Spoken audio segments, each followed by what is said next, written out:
안녕하세요. 경제적 자유를 꿈꾸는 삼전 장기 투자라는 삼전 불패입니다. 삼전패 가족 여러분, 아침 식사는 맛있게 하셨나요? 저는 이제 삼시세끼 중에서 이제 아침 식사가 가장 힘든데 될 수 있으면 아침 식사를 거르지 않고 잘 챙겨 먹으려고 노력을 하고 있습니다. 네, 그 이유는 바로 제가 좀 아팠었죠. 한동안 너무 아파가지고 방송에서도 아프다고 징징거리기도 했었는데요. 위가 너무 아파가지고 이제 건강은 이제 건강할 때 챙겨야 된다, 이러한 생각 때문에 그동안에는 아침 식사를 하지 않고 보통 이제 점심에 약간 폭식을 하는 경향이 많았었습니다. 그러니까 폭식보다 뭐 과식을 좀 했죠. 여기에 이제 군것질도 많이 하고 그러다 보니까 위가 좋아질래야 좋아질 수가 없었습니다.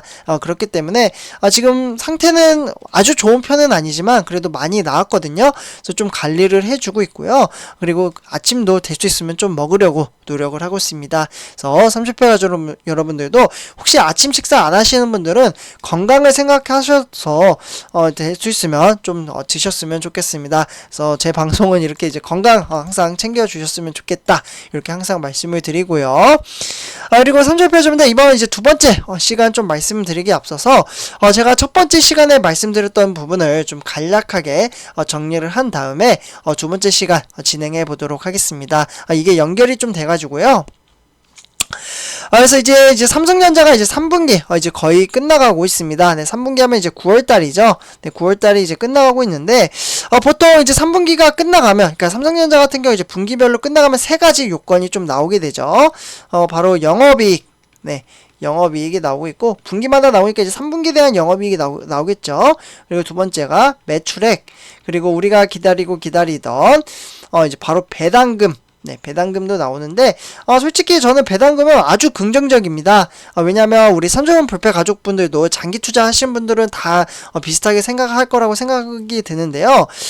정말 은행에다가 돈을 묶어두면 저금리 시대, 네, 저금리 시대에 0.75%밖에 되지 않죠. 그래서 막대한 금액을 넣어도 정말 얼마 되지 않는 돈을 이제 받게 되는데, 그렇지만 배당금은 한 주에 지금 361원이죠. 네, 그렇기 때문에 주식수를 꾸준히 모아가다 보면은 배당금도 점점점 올라간다라고 볼 수가 있겠습니다. 그래서 솔직히 쏠쏠해요. 네, 주식수 모아가면서 이제 배당금 받아가면 쏠쏠하다. 그래서 실제로 우리 삼전 불패 가족분들 중에서도 주가가 어떻게 가든 상관없이 이 배당금으로 노후 준비를 하겠다 해서 준비를 하시는 분들도 계시고, 이미 정말 막대한 금액을 받는 분들도 계신다라고 말씀을 드릴 수가 있겠습니다. 그래서 이런 게 이제 삼성전자에 대한 메리트가 아닌가 좀 이제 생각을 좀 말씀을 드릴 수가 있겠고요.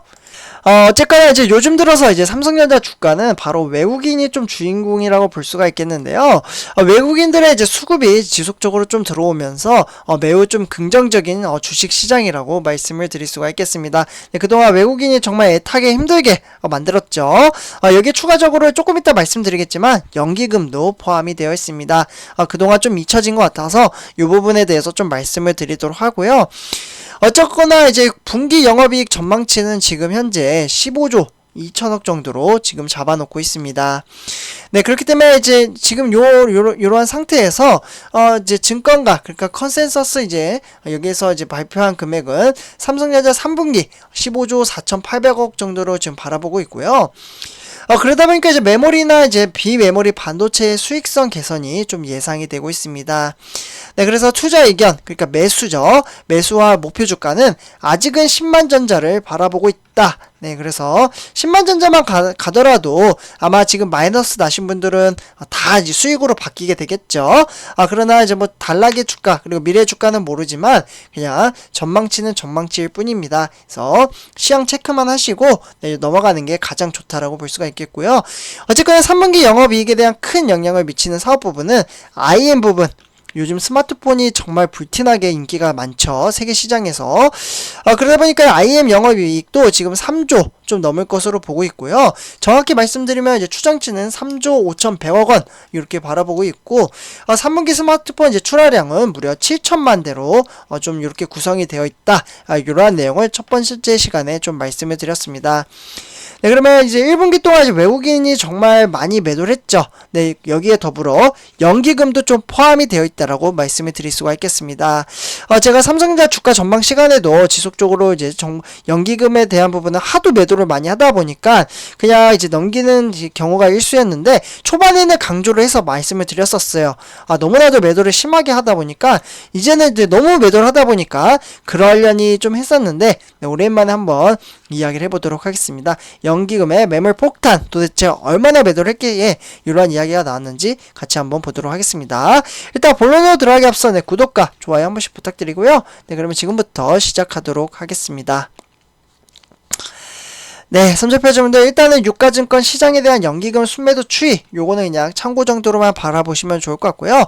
시황 체크는 그냥 이제 매수 부분에 있어서 삼성전자나 이제 시장이 지금 이렇게 흘러가고 있구나 정도로만 바라보시면 좋을 것 같습니다. 그래서 연기금이 올해 유가증권 시장에서 이제 지난해 순매도액의 무려 8배, 상당하죠. 선전배가 여러분들. 8배 규모를 이제 판 것으로 좀 나타나고 있는데요. 연기금은 이 기간 이제 시가총액 상위주를 좀 팔았고, 그러면 어떤 걸 매수를 했을까요? 연기금은. 여기다 좀 써드릴게요. 연기금. 매수를 한 이제 주식은 이제 성장주. 앞으로 이제 미래 전망성을 보는 거죠. 이제 막 이제 생성된 이제 회사들, 그리고 성장주라고, 성장주 썼죠. 그 다음에 신규 상장주. 상장주, 죄송합니다. 그래서 이렇게 좀 구성이 되어 있고요. 연기금은 올해 들어서 이제 9월 16일까지 유가증권 시장에서 무려 얼마나 매도를 했냐? 22조 4,874억 원. 이렇게 구성이 되어 있습니다. 상당히 많이 매도를 했죠. 지금 이제 수치를 보니까 이 통계를 다 합친 거라고 볼 수가 있겠습니다. 그래서 일단은 이러한 상황 속에서 지난해는 얼마나 매도를 했냐면요, 2020년도에는 연기금은 2조 8,135억 원입니다. 확연히 차이가 많이 나죠. 그렇기 때문에 8배가 차이가 난다, 이렇게 볼 수가 있겠고, 국민연금이 이제 4월 이제 전략적 자산 배분을 이제 추진을 하면서 어떻게 보면 SAA라고 하죠. 전략적 자산 배분. 그래서 이탈 허용 범위를 높였지만 매도세가 좀 이어지고 있고요. 여전히 국민연금의 국내 주식 목표 비중을 초과하고 있기 때문이라고 볼 수가 있겠습니다. 국민연금의 올해 국내 주식 이제 목표 비중은 이제 16.8%였는데요. 그러다 보니까 이제 SAA, 그러니까 3% 정도 이제 포인트가 적용이 되면서 국내 주식 목표 비중은 19.8%라고 볼 수가 있겠습니다. 그래서 19.8% 이상이면 이제 연기금이 매도를 하는 거예요. 예를 들어서 20%다. 그러면은 0.2%를 매도를 하겠죠. 이런 식으로 지금 이제 연기금은 이제 운영을 하고 있고요. 그러다 보니까 이제 지난 6월 말 이제 기준의 국민연금 국내 주식 비중은 대략 20.3%였다라고 볼 수가 있겠습니다. 그래서 이제 연기금을 시총 이제 대형주 위주로 좀 팔아치웠고요. 삼성전자만 여기에서 9조 넘게 좀 이제 팔았다라고 볼 수가 있겠습니다. 이를 이어서 이제 SK 하이닉스, LG화학, 네이버 1조 넘게 순매도를 했고요. 연말까지 이제 연기금의 매도세가 이어질 것으로 관측이 되고 있습니다. 국내 주식 목표 비중을 넘어섰고, 지금 이러한 와중에 연말 테이퍼링 이슈가 이제 부각될 것으로 전망을 하고 있습니다. 그래서 현재 코스피 이제 12개월 동안 이제 선행 이제 주가 수익 비율을 이제 퍼라고 하잖아요. 이 펄은 이제 지금 11배, 11배로 지금 10년 평균 퍼가 이제 10.2배를 여전히 넘어서고 있다라고 볼 수가 있겠고, 연기금의 특성상 코스피 퍼 같은 경우에도 장기 평균 이하로 내려왔을 때 재진입이 가능할 것으로 보고 있습니다. 그렇기 때문에 연말까지 연기금은 국내 주식을 적극적으로 매수하기는 어렵다라고 볼 수가 있겠죠. 그래서 이 기간 연기금을 대거 이제 순매도를 하면서 성장주와 이제 신규 상장주를 사들였다라고 볼 수가 있겠죠. 올해 들어 이제 16일까지 연기금이 가장 많이 순매수한 종목은 바로 삼성바이오로직스라고 말씀을 드릴 수가 있겠습니다. 제일 많이 매수를 했으니까 좀 써드리도록 할게요. 삼성바이오로직스. 많이 들어보셨죠? 얼마나 매수를 했냐? 8,227억 원어치를 순매수했습니다.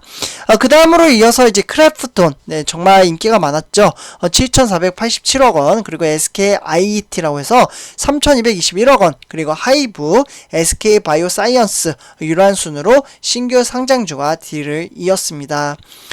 한편 이제 연기금의 이제 코스닥 상장 이제 순매도도 이제 완화가 되었고요. 연기금은 올해 이제 코스닥 시장에서 3,658억 원을 순매도했습니다. 네, 그렇기 때문에 코스닥은 이제 순매도액이 6,057억 원어치로 절반에 그치는 수준이라고 볼 수가 있겠습니다. 네, 그래서 이제 국민연금이 이제 벤치마크를 이제 개편을 했기 때문에 중소형주 그리고 투자 범위를 확대를 하면서 매도세가 소폭 잦아들 것으로 보고 있습니다. 그래서 삼성페이저분들 이렇게 지금 이제 진행이 되다 보니까 연기금은 어쨌거나 삼성전자를 계속해서 매도를 하고 있고요. 연말까지는 계속해서 이어질 것 같습니다. 네, 그나마 연기금이 매도를 해서 주가가 폭락을 할 줄 알았는데 역시 미래주가는 모릅니다. 네, 바로 동학개미가 잘 버텨줬기 때문에 이제 연기금은 좀 무마가 됐다. 그러나 여기에 추가적으로 외국인까지 포함이 되었기 때문에 약간 힘든 시장으로 흘러가긴 했습니다. 네, 그러나 지금은 외국인이 돌아섰던 이제 외국인이 다시 좀 돌아오면서 주가가 조금씩 이제 우상향을 해주고 있는 모습을 볼 수가 있겠습니다. 네, 그러나 이제 3분기 얼마 안 남았죠. 그래서 실적 발표 이후에 주가가 보통 떨어지는 경향이 1분기, 2분기 때 그랬었죠. 그래서 이 부분도 조금 경계를 해야 된다라고 보면서 이번 영상 마치도록 하겠습니다.